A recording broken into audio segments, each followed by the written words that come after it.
Hey everyone, did you know that Amazon have made some changes to their feedback system? If you didn't know, the changes are already in place, so you may have already started noticing them and thinking, hey, what's that all about? We're going to read through it together in Amazon's news statement. So before we start, this has actually been revised, I think, a couple of times over the past week or so, because similar to when they released their bundling update in October 2024, I think it started to alarm people and cause some upset because maybe they weren't clear about certain aspects of this, but they've revised it a couple of times. I don't know if that also meant that maybe on the initial feedback they also changed some of the things that they were putting out in the first instance. I don't really know, and the Amazon knows that, but either way they've revised this a couple of times in the past couple of weeks. So on August the 4th, so already past this date now, changes are already in play, we'll launch a simplified experience for customers to provide feedback on you as a seller. Customers can now provide start-only ratings without written feedback, in addition to the option to provide written feedback if they want to. The tests show that this simpler process helps sellers collect more ratings faster. We also found in our test that many of these start-only ratings come from customers who have had positive order experiences but previously did not provide written feedback, which in turn may lead to an increase in the average seller ratings for many selling partners. Customers will be required to select a reason before they can submit any rating below 4 stars. We'll review this reason to ensure it meets the seller feedback eligibility criteria. For example, if a customer leaves a low rating because they are dissatisfied with a product, we'll automatically omit it because it is not relevant to your performance as a seller. We've also implemented solutions that allow us to automatically detect and remove abusive feedback without any action required from you. If you believe that a rating, with or without feedback, is abusive, you can request an additional review through Amazon's report a violation function. So to me, this actually seems like it's a decent change. The fact that people can just leave star ratings isn't bad news because especially for positive reviews, like people aren't as on it with wanting to leave a positive review.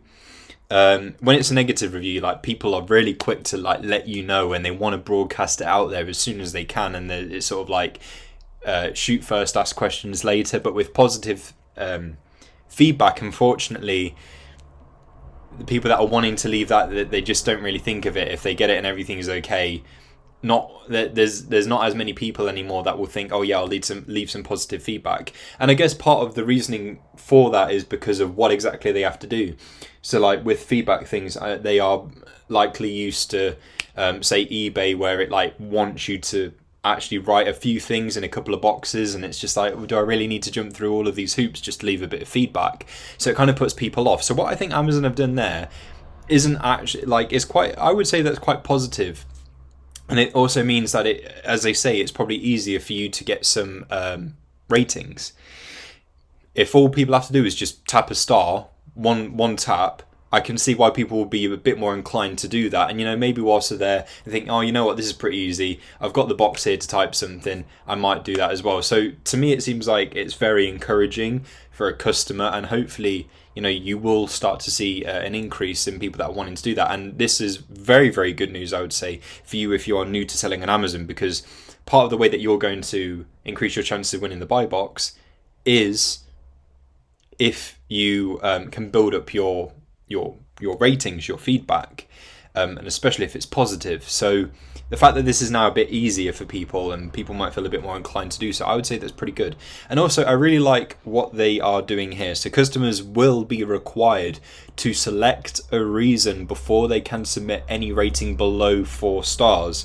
So some people will just like leave like low ratings and give negative feedback without it really being necessary.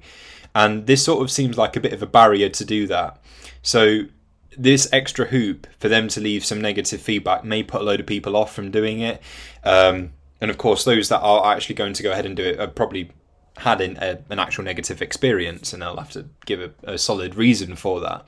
So they're going to review that reason and make sure it meets the seller feedback eligibility criteria.